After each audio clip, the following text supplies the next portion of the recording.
दर्शकबिन नमस्कार, स्वागत छ कार्यक्रम माउन्टेन संवाद। आजको माउन्टेन संवाद विशेष संवाद रहनेछ। आज अर्थात् पौष 27 गते पृथ्वीनारायण शाहको जन्मदिन, 300औं जन्मदिन आज परेको छ। 3 शतक पार पुरा गरिसक्नु भएको छ उहाँले। उहाँ हामी माझ नभए पनि उहाँले दिएको राष्ट्र, उहाँले दिएको गौरवता हामी माझ जीवितै छ। उहाँले दिएको स्वाधीन राष्ट्र हामी माझ अझै पनि कायम छ। उहाँहरूकै योगदान र पूर्वजको गौरवशालीपूर्ण योगदानले आज यो राष्ट्र अझै पनि हामी सामु छ। र उहाँको यो जन्म अर्थात् जयन्तीको दिन पारेर माउन्टेन टेलिभिजन परिवार पनि उहाँप्रति श्रद्धा सुमन अर्पण गर्न चाहन्छ। यो विशेष दिन, राष्ट्रको गाथा बोकेको यो विशेष दिनलाई हामी सबै नेपालीले सम्झिनुपर्छ। कता कता गणतन्त्र देशमा भित्रिएपछि उहाँको जन्मदिनलाई त्यति सरकारले चासो देखाएको भने देखिँदैन। किन र के कारण, यसको जवाब सरकारले पनि दिनुपर्छ। किनकि देश निर्माता भनेर आफूलाई पहिचान दिन सफल पृथ्वीनारायण शाहको योगदान यो राष्ट्रको एकता अखण्डताको लागि महत्त्वपूर्ण भूमिका होइन, उहाँको सर्वस्व भूमिका देखिन्छ। र त्यसैगरी हाम्रा पूर्वजको पनि योगदान यो सँगै जोडिएको छ। तर देशमा गणतन्त्र बहाली भएपछि उहाँको योगदानलाई सरकार लगायत केही पार्टीका नेताहरूले बिर्सन खोजिरहेका छन्, तर त्यो सम्भव छैन। उहाँले दिएको अखण्ड राष्ट्र आज हामीमाझ दिन प्रतिदिन शासकहरूको कारणले गर्दा फेरि प्रश्न चिन्ह उठिरहेको छ। कोशी ब्यारेज लगायत धेरै ठाउँमा देशमा दोहन भइरहेको छ। तर यो देशलाई 2425 राज्यबाट 2224 राज्यबाट एउटा राज्यको निर्माण गर्ने पृथ्वीनारायण शाहको यो दिनलाई किन सम्झिन सकेन सरकारले? तर आज सरकार र शासक र पार्टीका नेताहरूले पुर्खाले सिर्जेको, पुर्खाले स्थापित गरेको राष्ट्रमा दोहन भइरहेको छ, तर शासक नै बोल्दैन। पटक पटक महाकाली बेचिन्छ, कर्णाली बेचिन्छ, गण्डक बेचिन्छ, तर यो बारेमा शासक मौन हुँदाहुँदै देशभित्र पूर्व शासकहरूले, पुर्खाहरूले निर्माण गरेका सम्पदामाथि पनि एकपछि अर्को दोहन हुँदैछ। अकुश सम्पत्तिको लागि सम्पदालाई तहस नहस बनाउने क्रम जारी छ। तर पृथ्वीनारायण शाहको योगदान नसम्झिनेहरू पनि धेरै छन्। तर आजको दिन आइपुग्दाखेरि पृथ्वीनारायण शाहको योगदानलाई सम्झेर नेपाल सम्बत, नेपाल दिवस पनि मनाउनुपर्छ भन्ने एउटा बहस छ। त्यसैगरी पृथ्वीनारायण शाह देश निर्माता कि राष्ट्र निर्माता भन्ने अर्को प्रश्न पनि छ। त्यसैगरी जन्मजयन्तीको रूपमा चाहिँ मनाउने कि राष्ट्रपिताको नामको हिसाबले आजको दिनलाई विशेष रूपमा सम्झिने भन्ने अर्को बहस पनि चलेको देखिन्छ। वास्तविक रूपमा आजको दिनलाई के मान्ने भन्ने अझै पनि प्रश्न आम जनतामाझ भन्दा पनि पार्टी कार्यकर्ताको बीचमा यो प्रश्न उठिरहेको देखिन्छ। तर जे भए पनि पृथ्वीनारायण शाह यो देशको देश निर्माता हुन्, उहाँलाई सम्झिनुपर्छ। आज एक दिन भए नि सकेसम्म सरकारले बिदा गर्नु पर्थ्यो, तर यसपटक पनि सरकारले बिदा दिएको छैन। तर कैयौँ देशका नगरपालिकाले भने यो दिनलाई सम्झिँदै बिदा दिएका छन्।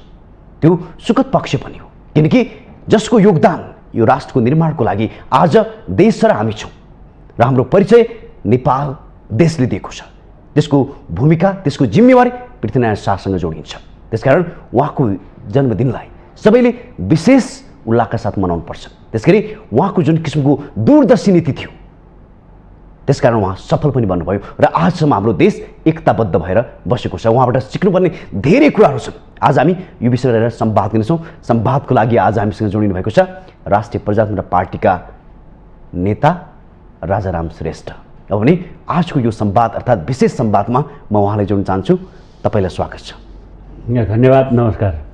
आज पृथ्वी जयन्ती अर्थात् पृथ्वीनारायण शाहको 300औं जन्मदिवस, यसलाई राष्ट्रिय प्रजातन्त्र पार्टीले कसरी हेरेको छ?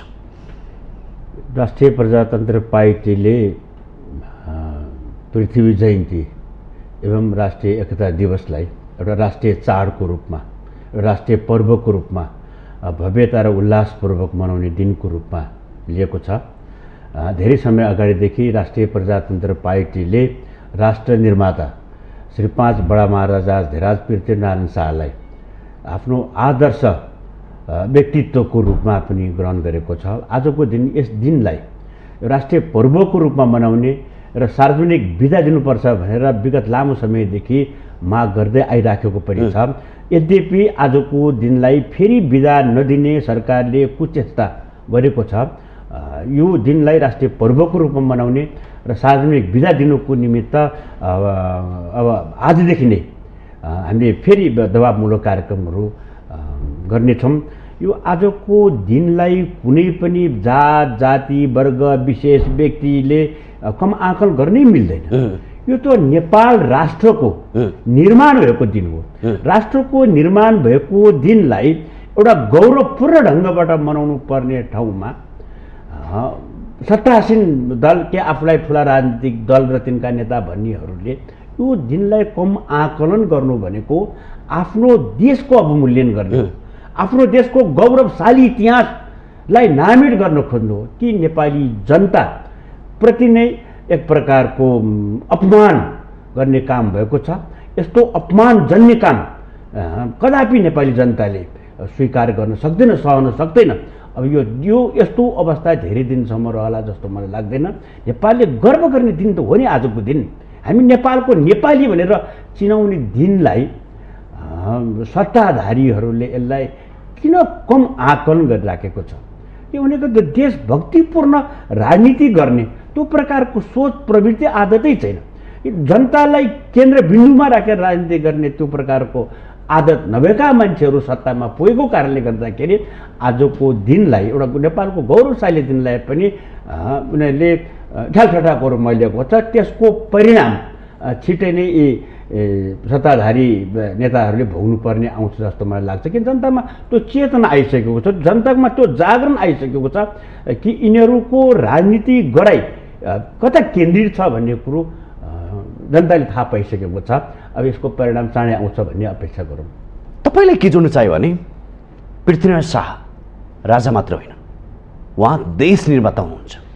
उहाँको इतिहास र कालखण्डलाई हेर्ने हो भने देश निर्माता पनि हुन्। तपाईँले भने जस्तै अहिलेको सत्ता समीकरणले किन उहाँलाई सम्मान गर्न सकेन? त्यसो भए अब मैले अहिले पनि निवेदन गरेँ कि अहिलेको सत्ताधारी व्यक्तिहरू नेपाल बनाउँछु भनेर आएकै होइन। नेपाल बनाउने नाममा नेपाल बिगार्ने काम गरिराखेको छ। जनताहरूले कहाँ सुख पाएको छ? सत्ता राजनीति भनेको त देश बनाउने औजार हो। नेपाली जनतालाई सुखी बनाउने, समृद्ध बनाउने त्यो औजार हो राजनीति भनेको। तर हाम्रो सन्दर्भमा राजनीति भनेको देश बिगार्ने औजारको रूपमा प्रयोग भइराखेको छ। त्यो राम्रो मूल्य मान्यता भएको ठाउँमा राम्रोसँग चलिराखेको राज्यका विभिन्न अङ्गहरूमा पनि राजनीति पसिदिँदाखेरि त्यो अङ्गहरूलाई चाहिँ बिगार्ने, त्यहाँ रोग पसाइदिने काम, त्यसलाई निकम्म बनाइदिने काम भइराखेको छ। जहाँ राजनीति पस्यो, अदालतमा राजनीति पस्यो, राजनीति अदालत ध्वस्त भयो। विभिन्न संवैधानिक निकायहरू जो एउटा राज्यको पृथकीकरण सिद्धान्त, सेपरेसन अफ पावर को सिद्धान्त अनुरूप स्थापित भएका विभिन्न अङ्गहरूलाई पनि छेद विच्छेद गर्ने काम, अपाङ्ग बनाउने कामहरू भइराखेको छ। यसको मतलब के हो भने अहिलेको सत्ताधारी पार्टीहरू मुलुक बनाउनुको निमित्त यिनीहरू राजनीतिमा आएकै होइनन्। हामी देखिराखेको छौँ नि, यदि भ्रष्टाचार मात्र होइन, भ्रष्टाचार मात्र भनेर पुग्दैन, ब्रह्म लुट चारैतिर लुटेर कुटेर मारेर खाइरहेको अवस्था। जति खाँदाखेरि पनि नअगाउने कस्तो होला? बाघले, बाघ जस्तो एउटा जनावरले त आफ्नो आहारा यति खाएपछि मलाई पुग्यो भनेर शिकार गर्न छोडिदिन्छ। आफ्नै अगाडिबाट शिकार लुरु हिँडिराख्दाखेरि पनि त्यसलाई वास्ता गर्दैन, मजाले सुतेर आराम गरेर भन्छ। यी सत्ताधारी व्यक्तिहरू हाम्रा राजनीतिक दलका नेता बनाउँदाहरू जति खाँदाखेरि नै अगाउँदैनन्, जति पनि खाइराख्दा पचाइराखेका छन्। यस्तो अवस्था छ। पृथ्वीनारायण शाहको दिव्य उपदेश म यतातिर म जोड्न चाहन्छु। न्याय निसाब बिगार्ने भनेको घुस लिने र दिने हुन्, यिनीहरू राजाका शत्रु हुन् भनेको छ। अर्थात् अहिले हाम्रो सन्दर्भमा जसले घुस लिने र घुस दिने काम गर्छ ती सत्ताधारी दलको र ठुला दलका नेताहरूको मित्र भइराखेको छ। जसले नजार्न चढाउँछ, जसले बढीभन्दा बढी लुट गरेर भ्रष्टाचार गर्न सक्छ, ती सरकार र सरकारका नजिकका व्यक्तिहरूको महान मित्र सहयोगी भइराखेको अवस्था छ। अहिले पछिल्लो उदाहरण नारायण हित राजदरबारका संरचनाहरू, त्यो त एउटा ऐतिहासिक संरचना हो। त्यसको संरक्षण गर्नुपर्ने ठाउँमा सरकार स्वयं त्यसलाई भत्काउने कामतिर लागिराखेको छ। एउटा गौरवशाली इतिहासको रक्षा गर्न नसक्ने व्यक्तिहरू सरकारमा बसिराखेको छ। अब यसबाट चाहिँ अब हामीले राम्रो नतिजा, राम्रो परिणामको अपेक्षा गर्नु त्यो निरर्थक हुन्छ। यिनीहरू यस्तै कामको लागि आएका हुन्, देश बनाउन आएका होइनन्, देश लुट्न आएका हुन्। अब त्यो दैत्यको पनि राज हुन्छ, दैवहरू भागेर दैत्यले जुन राज गर्ने हामीले पौराणिक उसमा सुन्थ्यौँ नि। अब अहिले त्यस्तै दैत्यको राज छ। यो दैत्यको राज धेरै समय टिक्दैन। एउटा मानवीय राज, दैवी राजको सुरुवातको क्रममा अब मुलुक पुगिसकेको छ भन्ने सर्वत्र, मैले मात्र होइन सर्वत्र त्यही प्रकारको अनुभव अहिले भइराखेको छ। यसरी त देश चल्दै देश चल्ने मात्रै होइन, देश नरहने अवस्थामा पुगिराखेको छ। यस्तो जताततै भ्रष्टाचार, ब्रह्मलुट, अन्याय, अत्याचारहरू भइराखेको छ। न्याय निसाब पाइँदैन। यस्तो अवस्थाबाट मुलुक चल्न सक्दैन।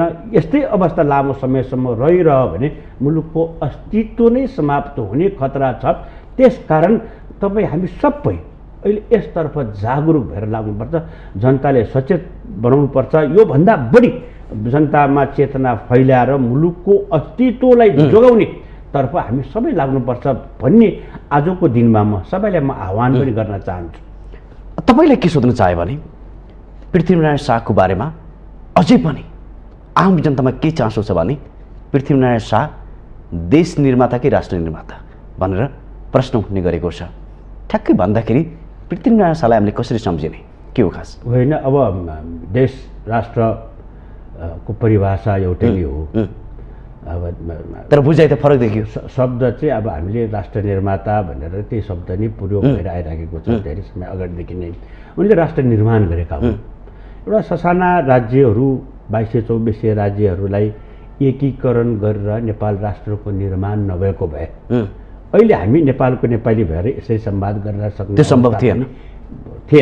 होइन, यो त नेपालको अस्तित्व नै नरहने देखेर तत्कालीन अवस्थामा जुन प्रकारको साम्राज्यवाद हावी भएर गइराखेको थियो त्यसलाई मध्यनजर राखेर नेपाललाई एक ढिक्का बनाउन सकेन भने पृथ्वीनारायण शाहले भनेका छन् नि, यो चाहिँ दुई ढुङ्गा बीचको तरुल कुनै पनि बेला किचिन सक्छ, मिचिन सक्छ भन्ने त्यो कुरालाई मध्यनजर राखेर एउटा दूरदर्शितापूर्ण विचार गरेर यसको एकीकरण भएको हो। त्यसलाई हामीले राष्ट्र निर्माण भएको दिनलाई चाहिँ अब राष्ट्र निर्माण गर्ने व्यक्तित्वलाई राष्ट्र निर्माता भनेर भन्नु नै उपयुक्त हुन्छ। अब कयौँले के पनि भन्दो रहेछन् भने जो चाहिँ नि पृथ्वीनारायण शाहको जन्मदिनलाई खासै मान्दैनन्, उहाँको चाहिँ भनाइ के पनि रहेछ भने पृथ्वीनारायण शाह राष्ट्र निर्माता होइनन्। उहाँले चाहिँ नि विभिन्न राष्ट्रमाथि दमन गरेर देश निर्माण गरे, धेरै क्रूरतापूर्वक अन्य राष्ट्रमाथि दमन गरे, अन्य राज्यमाथि दमन गरेर देश निर्माण गरेको कारणले गर्दा उहाँ चाहिँ नि देश निर्माता हुन्, राष्ट्र निर्माता होइनन् भनेर पनि व्याख्या गर्दो रहेछन्। यसलाई कसरी हेर्नु भएको छ तपाईँले? यो उनको चाहिँ लक्ष्य कि नेपाललाई एउटा एकीकृत गरेर यसको अस्तित्व के अरे यो सदाको निमित्त एउटा बलियो राष्ट्रको रूपमा रहने, यसको अस्तित्व, यसको सार्वभौम सत्तालाई अक्षुण्ण राख्ने प्रकारको त्यो दूरदृष्टि त्यो रह्यो। त्यसको निमित्त कतिपय ठाउँमा त लडाइँ गर्नुपर्ने अवस्था पनि भयो। राज्य एकीकृत गर्नुको निमित्त सबै ठाउँमा लडाइँ पनि गर्नु परेन। कति ठाउँमा मिलाएर, कति ठाउँमा एउटा सम्झौताको आधारमा पनि राज्य एकीकरणको क्रममा त्यो लक्ष्य चाहिँ के हो भन्ने कुरा हामीले हेर्नु पर्छ। त्यो लक्ष्य यदि पवित्र छ भने त्यो लक्ष्य राष्ट्र निर्माणमा केन्द्रित छ भने अब त्यसमा त कतिपय मान्छे त अब लडाइँ झगडा हुँदा काटमार पनि पक्कै पनि त्यो स्वाभाविक कुरा हो। त्यो त भयो हो। त्यो लक्ष्य राम्रो खराब नियत राखेर तपाईँले यज्ञ होम पूजा आदि त गर्नुहुन्छ भने पनि त्यसबाट फल प्राप्त हुँदैन।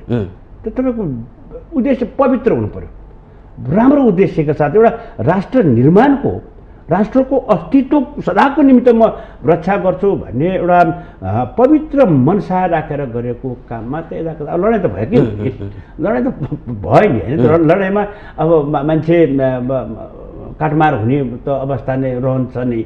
अब त्यो लडाइँ भएको कारणले गर्दाखेरि केही व्यक्ति त्यति बेला मान्छे मर्नु भनेको प्रिय कुरा होइन। अब राष्ट्र यसलाई एकताबद्ध तुल्याउने, राष्ट्रको अस्तित्व सदाको लागि रक्षा गर्ने क्रममा भएको कुरालाई त्यसलाई चाहिँ अन्यथा मान्नु चाहिँ हुँदैन। किन लक्ष्य पवित्र थियो नि। त्यो लक्ष्यमा नेपालको सार्वभौम सत्तालाई चाहिँ सधैँको निमित्त सुरक्षा गर्ने एउटा गौरवशाली इतिहास नेपालको निर्माण गर्ने पवित्र उद्देश्यका साथ राखिएको हो।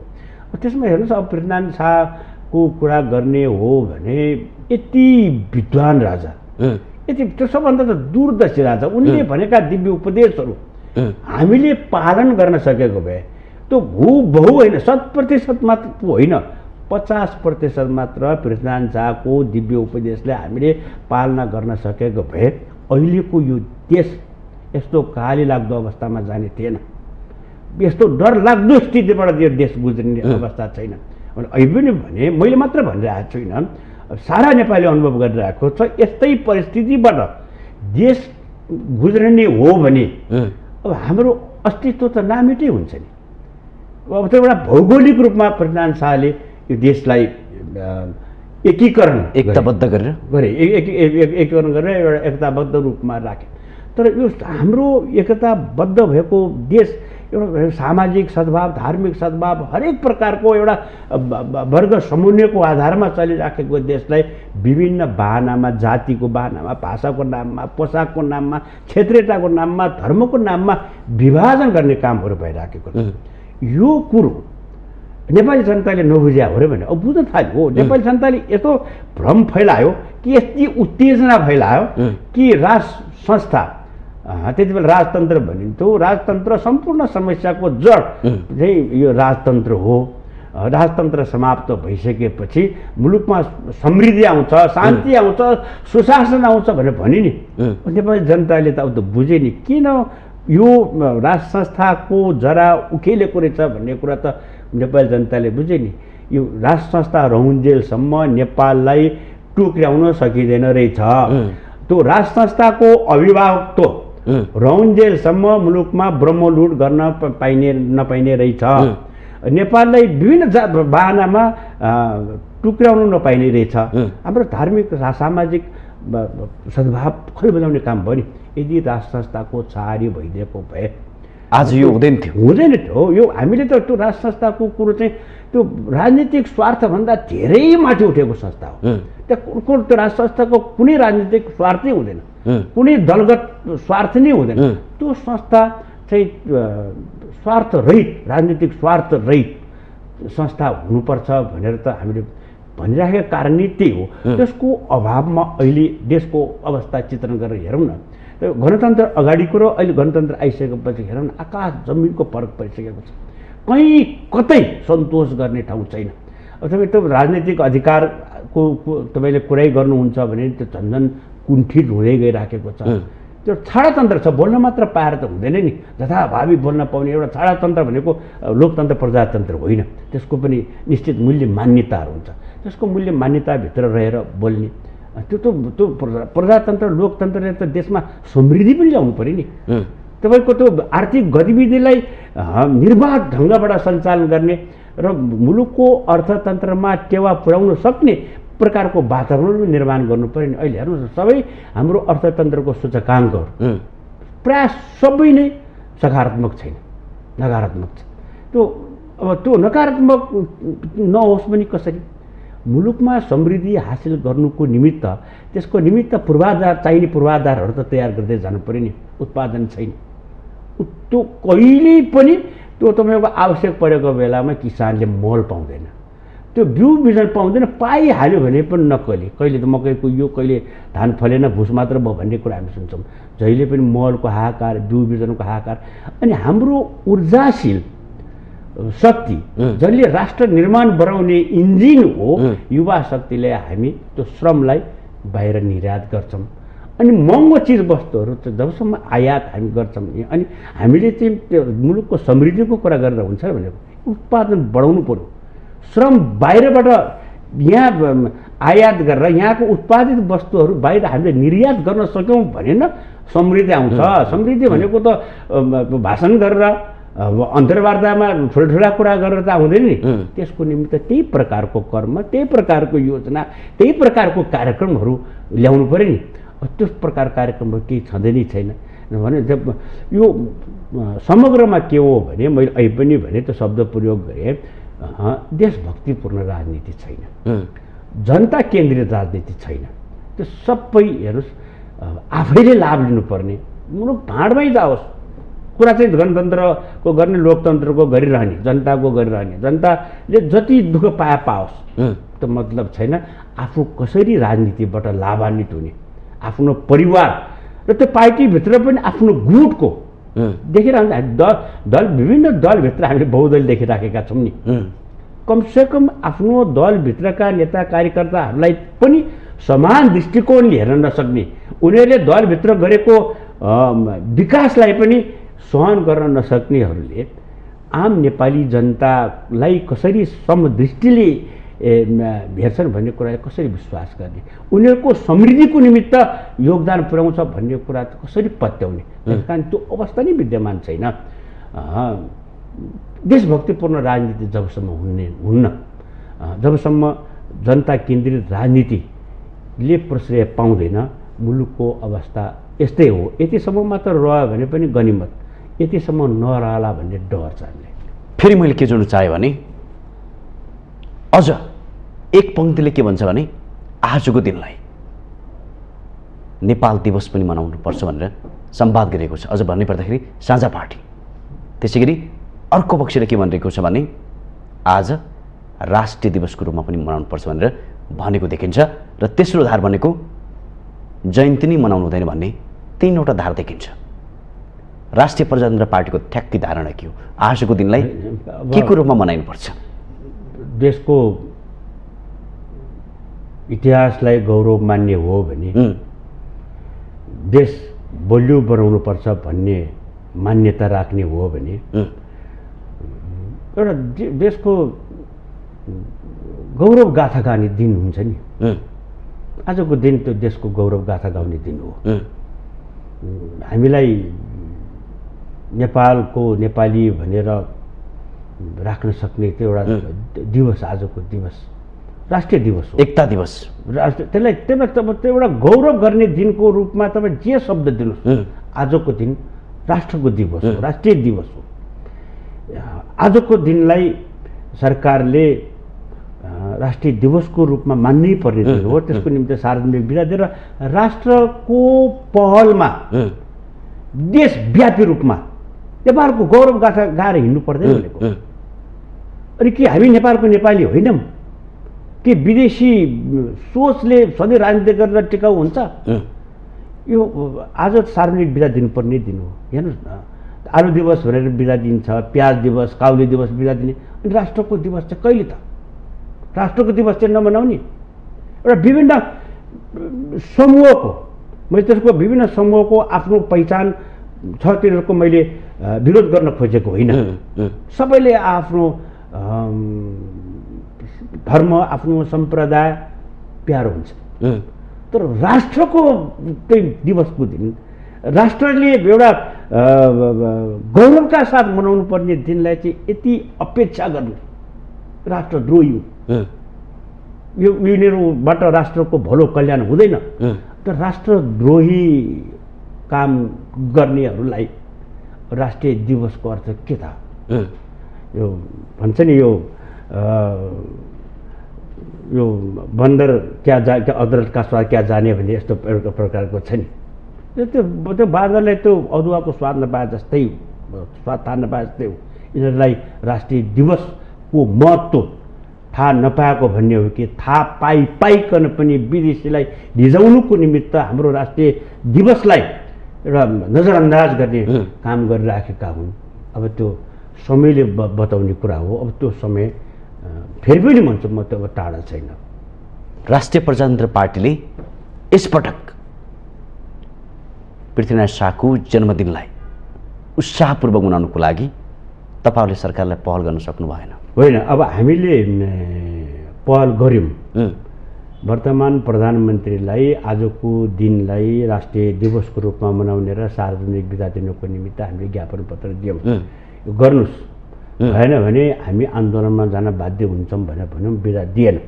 के भने त तपाईँहरूलाई? बिदा दिएन। उहाँ सकारात्मक नै कुरा गर्नुभएको कारणले गर्दाखेरि हामीले आजभन्दा अगाडि नै आन्दोलनमा जानुपर्ने थियो। उहाँले बिदा दिने मनसा व्यक्त गर्नु भएर विश्वास गऱ्यौँ, बिदा दिएन। अब हामीले यो दिवसलाई राष्ट्रिय दिवसको रूपमा मनाउनुको निमित्त राप्रपाले देशभरि रूपमा दबाब दिनुपर्ने कामहरू हामी गर्छौँ। अब आजैबाट यो सुरुवात हुन्छ। विभिन्न तहका निकायहरूलाई राष्ट्रिय प्रजातन्त्र पार्टी आजको दिनलाई राष्ट्रिय दिवसको रूपमा मनाउन र विभिन्न प्रकारको कार्यक्रमहरू गरी हर्षोल्लासपूर्वक मनाउनुको निमित्त हामीले परिपत्र गऱ्यौँ। सोही अनुरूप धेरै ठाउँमा यो कार्यक्रमहरू अहिले भइराखेको छ। मैले फेरि पनि थप्न चाहेँ, गणतन्त्र आउनुभन्दा पहिला पनि यो दिवस मनाइन्थ्यो, सार्वजनिक बिदा पनि थियो। त्यसपछि 15 वर्षमा आइपुग्दाखेरि बिदा छैन, न दिवस नै मनाइन्छ। हेर्दाखेरि यसको जवाब तपाईँहरूले सोध्नु भएन? किन र के कारणले गर्दा उहाँलाई तपाईँहरूले सम्झिन सक्नु भएन भने तपाईँहरूले जवाब माग्नु? यस विषयमा धेरै पटक धेरै सरकारहरूसँग संवादहरू पनि भइसक्यो। ज्ञापन पत्र आदि दियौँ। कुनै पनि सरकारले बिदा दिन्न नभन्ने के उहाँलाई थाहा नरहेछ? नदिने होइन। त्यो यो देश केवल राष्ट्रिय प्रजातन्त्र पार्टीको नेता कार्यकर्ताको मात्र होइन। यो देशको गौरव गाथा गाउने राप्रपाको नेता कार्यकर्ताले मात्र होइन। देश त सबैको साझा हो। यो सबै साझा, सबैको साझा देशको इतिहासमाथि जुन दिन नेपाल बन्यो, जुन दिन नेपाल बनाउने कामको थाल्ने भयो, एकीकरण गर्ने काम कुरा भयो, त्यसलाई पनि गर्व नगर्ने भनेको आफ्नो गौरवशाली इतिहास सम्झेर पनि त्यसलाई गौरव नगर्ने मान्छेलाई के भन्नुहुन्छ? त्यो मान्छे हुन्छ होइन नि। अब के भन्ने, त्यसलाई के संज्ञा दिने? म त्यो क्षुद्र शब्द प्रयोग गर्न चाहन्न, तर यी व्यक्तिहरू त्यो क्षुद्र शब्द प्रयोग गर्न लायकै व्यक्तिहरू रहेछ। आफ्नो देशप्रति गर्व नगर्ने मान्छेहरूलाई के भन्ने? त्यसको इतिहासप्रति गर्व नगर्ने के भन्ने? हामीले प्रत्येक काम कारबाहीलाई भावी पिँढीले समेत पनि गर्व गर्न सक्ने प्रकारको कामहरू गर्दै जानुपर्छ। तपाईँको डर मेरो डर नभए तापनि त्यो भावी पिँढीको डरलाई हामी सधैँ सम्झिराख्नुपर्छ कि नेपालको इतिहासलाई जोगाउने काम, नेपालको इतिहासप्रति गर्व गर्ने काम, नेपाल निर्माण गर्ने काममा हामी लागेनौँ भने त भावी पुर्खाले त हामीलाई सराप्छ नि, गाली गर्छ नि। त्यसकारण त्यो भावी पुर्खाको डर सबै राजनीति गर्ने मान्छेहरूले सधैँ मनमा लिइराख्नुपर्छ। त्यो डर लिन सक्यो भने कुकर्म गर्नबाट केही हदसम्म भए पनि बचाउँछ। अन्यथा अब डर भावी पिँढीको पनि डर छैन, यहाँ कुनै अदालतको पनि डर छैन, यहाँ कुनै काम कारबाही गलत काम गर्दाखेरि पनि त्यो सजाय भोग्नुपर्छ भने डर छैन भने जे पनि गर्ने अराजक स्थितिबाट देश गुजिराखेको छ नि। कानुनविहीनताको अवस्थाबाट देश गुजिराखेको छ नि। अहिले भर्खरै त्यो ललित निवास प्रकरणको 300 भन्दा बढी व्यक्तिहरूलाई प्रतिवादी बनाएर मुद्दा दर्ता गर्ने भने त्यसको हद म्याद गुजार्ने, मुद्दा नचलाउने प्रपञ्च भयो। यो भन्दा बढी निर्लज्जतापूर्ण काम के हुन्छ राष्ट्रको निमित्त? अब देशको अघि पनि हामीले प्रसङ्ग उठायौँ कि देशको राष्ट्रिय सम्पदाहरू, हाम्रो धरोहरहरूलाई भत्काउने मास्ने काम गरिराखेको व्यक्तिहरूलाई तपाईँ के संज्ञा दिनुहुन्छ? मान्छेको संज्ञा दिनुहुन्छ? एउटा जनावरले पनि नगर्ने कामहरू गरिराखेको, जनावरलाई पनि त्यो आफ्नो मौलिकतामा गर्व हुन्छ। त्यो कमसेकम जनावरले पनि नगर्ने काम गरेर बस्ने के संज्ञा दिनुहुन्छ भन्नुहोस्? तपाईँ संज्ञा दिनुहोस्। यस्तो यस्तो अवस्थाबाट देश गुज्रिराखेको छ। त्यस कारण आफ्नो देशप्रति कमसेकम गर्व गरौँ, देश बनाउने काममा लागौँ। अरू कसैको अहिलेको यो विद्यमान संरचनासँग डर छैन, कमसेकम भावी पिँढीसँग डरौँ न। त्यसले के भन्छ भन्ने कुरोमा डर मान्यौँ भने पनि केही मुलुक बनाउनुको निमित्त योगदान पुर्याउने त्यो चेतना जन्मिन्छ कि भन्नेतर्फ चाहिँ सोच्नुपर्छ जस्तो लाग्छ। अब यो मुलुक कस्तो अवस्थाबाट गुज्रिराखेको छ, एकदम पीडा बोध हुन्छ। नेपाली जनताहरू वास्तवमा कति धैर्य धारण गर्न सक्ने अवस्थाको रहेछ। यस्तो जता ठिक छ उतै पी पाउने ठिलो भइराखेको छ देश, नेपाली जनताले सहिराखेको छ। अब त्यसको सीमा भत्किने दिनकै पर्खाइमा सायद नेपाली जनताहरू छन् होला जस्तो लाग्छ मलाई। तपाईँले के जोड्न चाह्यो भने जतिखेर पृथ्वीनारायण शाहले नेपाललाई अखण्ड बनाउँदै हुनुहुन्थ्यो, एकताबद्ध बनाउँदै हुनुहुन्थ्यो, चाहे भावनात्मक हिसाबले होस् या भौगोलिक हिसाबले होस्, दुईटै हिसाबले नेपाललाई परिपक्व बनाउँदाखेरि छिमेकी राष्ट्र इस्ट कम्पनीको कब्जामा राख्दै गरिरहेको छ। त्यतिखेर यो देशलाई अखण्ड बनाउने पृथ्वीनारायण शाहको दूरदर्शिता, उहाँको विचार, उहाँको ज्ञानलाई कसरी सम्झिनुपर्छ जस्तो लाग्छ? यो पृथ्वीनारायण शाहको दिव्य उपदेश छाप्न नदिएर, बाह्य शक्तिको इसारामा छाप्न नदिएर लुकी बाहिर ल्याएर छाप्नुपर्ने दिन पनि हामीले इतिहासमा पढ्यौँ। त्यो किनकि पृथ्वीनारायण शाहको हरेक क्रियाकलाप, उनको सोचाइ उपदेश चाहिँ राष्ट्र निर्माणकै थियो नि। हामी बलियो भयो भने त छरछिमेकी खेल्न पाउँदैन भन्ने कुरा त त्यतिखेर थियो। कति दूरदर्शी राजा। अब दुई ढुङ्गा बिचको तरुल भनेर भन्नुभयो।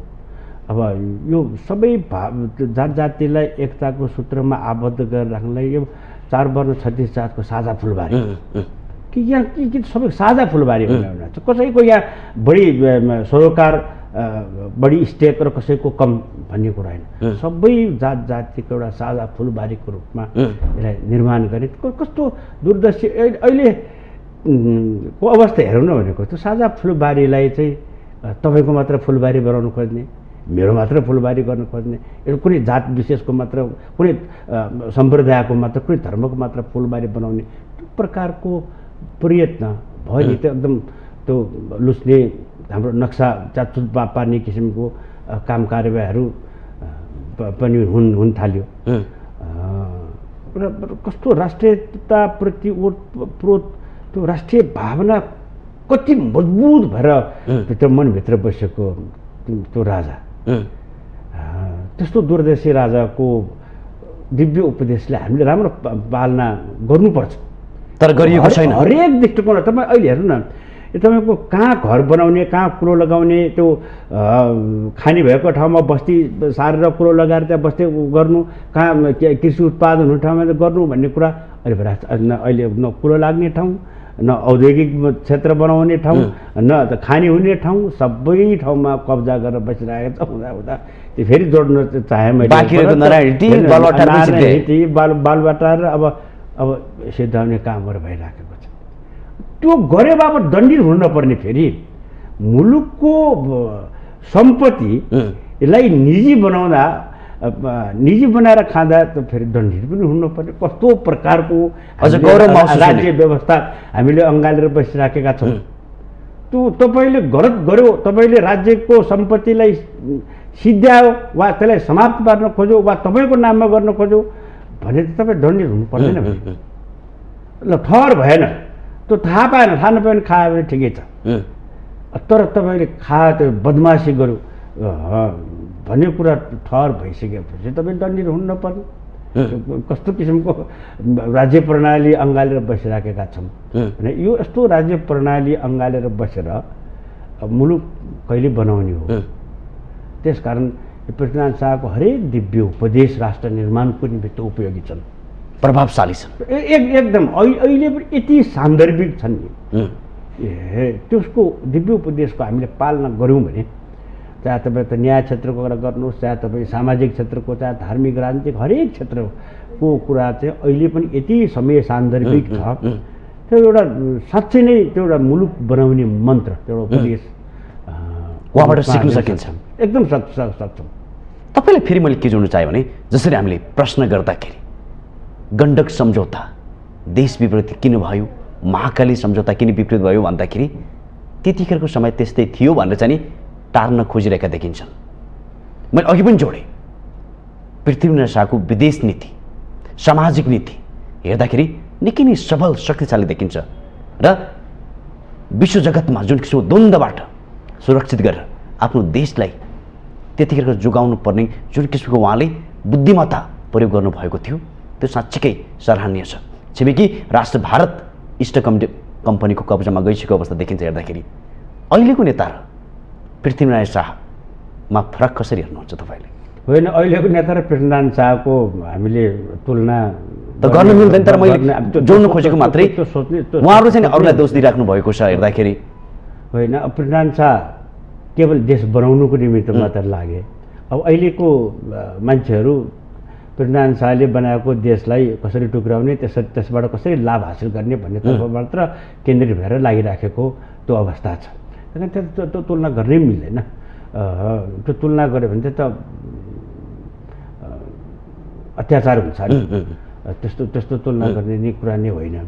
अब यो उहाँले भन्नुभएको छ कि साना दुःखले आर्जिएको मुलुक होइन, त्यो यति ठुलो दुःख गरेर आर्जिएको मुलुकलाई चाहिँ जोगाउनुपर्छ। त्यो यसरी विभिन्न तपाईँको नदी नालाहरू बेचेर, विभिन्न कल कारखानाहरू बेचेर, यहाँका सम्पदाहरू मासेर बेचेर नखाउन् भन्ने त्यो अभिप्रायले यो साना दुःखले आर्जिएको मुलुक होइन, सबै जातका फुलबारी हुन्, सबैलाई चेतना भया भनेर भनेको कारण पनि यही नै हुनुपर्दछ। किनकि यो सानचुने प्रयासले, सानचुने दुःखले आर्जिएको देश त होइन यो नेपाल। ठुलै दुःख गरेर अघि हामीले प्रारम्भमा पनि भन्यौँ कि त्यसको निमित्त कतिपय ठाउँमा लडाइँ पनि गर्नु पऱ्यो। लडाइँ गर्नुपर्ने भनेको त्यो प्रिय कुरा होइन। त्यो गरेर ठुलो दुःख गरेर यो आर्जिएको मुलुकलाई चाहिँ समृद्ध बनाउने, यो मुलुकको नक्सालाई जोगाएर राख्ने काम गर्नुपर्ने ठाउँ त्यसको ठिक विपरीत कामहरू भइराखेको छ अहिले। तपाईँलाई फेरि मैले के जोड्न चाहेँ भने उहाँको कालखण्डमा उहाँको नेतृत्वमा हेर्ने भने देश एकताबद्ध मात्र भएको छैन, आर्थिक हिसाबले स्वाधीन स्वावलम्ब विदेश नीतिमा पनि शक्तिशाली देखिन्छ हेर्दाखेरि। त्यहाँबाट हिटेको राज्य आज आइपुग्दाखेरि कहाँ पुगेको जस्तो लाग्छ? होइन, अब समय कति छ। अब उहाँ त्यो तपाईँको महात्मा गान्धीको जुन एउटा अभियान हो त्योभन्दा 200 वर्ष अगाडि नै अब त्यो तपाईँको यो कपडा बुन्ने कुरा आदि इत्यादिलाई पनि त्यो सिप जानेकोलाई चाहिँ यस्तो कपडा बनाउने काममा लगाउनु नजान्नेलाई सिकाउनु, यहाँका नगद बाहिर जान नदिनु, चिजवस्तु बाहिर निर्यात गर्नु, नगद बाहिर नपठाउनु भन्ने किसिमको एउटा आर्थिक त्यति बेला क्रान्ति तपाईँको माओसेतुङको सांस्कृतिक क्रान्तिभन्दा धेरै वर्ष पहिले पृथ्वीनारायण शाहबाट सांस्कृतिक क्रान्तिहरू भइराखेको छ। यहाँको उब्जनी बढाउनेदेखि लिएर नगद बाहिर जान नदिने र विदेशीको कुन प्रकारको दृष्टिकोण नेपालमा हुन्छ भनेर त्यतिखेर नै उनले आकलन गरिसकेको अवस्था थियो। अहिले हेर्नु, त्यति बेला पृथ्वीनारायण शाहले सबै यो राज्यहरू जितेर गइसकेपछि भाइहरूले, उनका भाइहरूले अब यो यति राज्य ठुलो भइसक्यो, अब यति बाँडेर लिउँ भनेर प्रस्ताव राख्दाखेरि उनका भाइहरूलाई यो राज्य बाँड्ने कुरा होइन, यो जोड्ने कुरा हो, राष्ट्र भनेको बाँड्ने कुरा होइन भनेर त्यतिखेर भाइहरूलाई सम्झाएर राष्ट्रलाई झन् जोड्ने बलियो गराउने काम गर्यो। अहिले त राज्य बाँड्ने काम भइराखेको छ। चाहे तपाईँ त प्रदेशको नाममा भन्नुहोस्, चाहे विभिन्न बाहनामा भन्नुहोस्, बाँड्ने कामहरू भइराखेको छ। यो हामीलाई नेपाल र नेपालीलाई विभिन्न बाहनाबाट कमजोर बनाउने कामहरू भइरहेको छ। त्यतिखेर 300 वर्ष अगाडि पृथ्वीनारायण शाहले भनेका कुराहरूलाई मनन गरौँ। यति हो आज हामीले भन्नुपर्ने। उनको दिव्य उपदेशलाई मनन गऱ्यौँ भने राष्ट्र निर्माणको निमित्त यथेष्ट योगदान पुर्याउन सक्ने अवस्था छ। यो निष्कर्षमा आजको हाम्रो कुरा यही। अझ राष्ट्रिय एकताको लागि उहाँको प्रयत्न मात्रै रहेन, सचेतपूर्ण प्रयत्न देखिन्छ हेर्दाखेरि। विदेशको हस्तक्षेप पनि नरहोस् र आफूले राष्ट्रलाई एक गर्नको लागि गर्नुपर्ने प्रयत्न पनि उहाँको कायम देखिन्छ विदेश नीतिमा पनि। अहिलेको देशको विदेश नीतिमा हाम्रा शासकहरू सफल भएका छन् कि असफल? विदेश नीति नै छैन भन्दाखेरि नै हुन्छ अहिले। अब सफल त कसरी हुन्छ र भनेको, अब भने नि हामीले अघि भन्यौँ यो विभिन्न बाहनामा देशलाई विभाजित गर्ने, नेपाली मनलाई विभाजित गर्ने काम भइरहेको छ। बाह्य शक्तिको इसारामा राजनीति गर्ने व्यक्तिहरूले चाहिँ कसरी एउटा नेपाली मनलाई जोड्ने काम हुन्छ र भनेको। अब एमसिसी छ फेरि अर्को, अब एक थरीलाई पास नगरी नहुने, अब के खाछन् कुनै, कति खाछन् कुनै, पास नगरी नहुने नेपाली जनताले यो हामीलाई चाहिँदैन भन्दाखेरि पनि होइन यो चाहिन्छ चाहिन्छ भनेर भन्ने होइन। लोकतन्त्र भनेको त लोकको इच्छाअनुसारको शासन। फेरि मैले के थपिहालेँ, तपाईँले एमसिसी शब्दखेरि मैले अघि पनि भने पृथ्वीनारायण शाहको पालामा नेपाल सामाजिक आर्थिक र परराष्ट्र नीतिमा शक्तिशाली थियो, मजबुत थियो। तर आज एमसिसी हुनैपर्छ भने तपाईँले पनि भनिसक्नुभयो, त्यस्तो किन भनिरहेको जस्तो लाग्छ? त्यही त भनेको यो त उहाँ पृथ्वीनारायण शाहले यो हाम्रो विदेश नीति कस्तो हुनुपर्छ भन्ने कुरा पनि भयो। यसले दुई ढुङ्गा बिचको तरुल भनेर भन्दाखेरि बफर स्टेट उहाँको इतिहासलाई पढ्नुपर्छ पर्दैन अहिले त्यो एमसिसी भन्ने बहस चलाउनेहरूले? उहाँको इतिहासलाई पढ्न सक्यो मात्र होइन, पढ्न त धेरै पढायो होला नि, तर त्यसलाई मनन गर्न सक्नु पर्यो। राम्रो कुराको देशको निमित्त भनेका गरेका राम्रो कुराहरूको अनुसरण तपाईँले गर्न सक्नुभयो भने काम लाग्छ। त्यो देश बनाउनुको निमित्त के अपव्ययहरू चाहिन्छ, के गर्नुपर्छ भन्ने कुरो त थाहा त कतिपयले त थाहा पाएर पनि गर्दैन। यो देश बन्दैन, यिनीहरूबाट बन्दैन। यिनीहरू रहन्जेलसम्म देशको विनाश बाहेक देशको विकास हुँदैन। यो तपाईँको त यो नेपाली जनताको चाहना इच्छा बमोजिमको शासन पद्धति सञ्चालन गर्ने हो भने त्यो त एमसिसी त अहिले पास गर्नुपर्छ भने किन भनिराख्नु पर्छ भनेको यो लोकको इच्छा त्यो होइन। तपाईँको लोक एकातिर छ, तन्त्र अर्कोतिर छ। तपाईँ लोक र तन्त्रलाई जोड्यो भने न लोकतन्त्र बन्छ।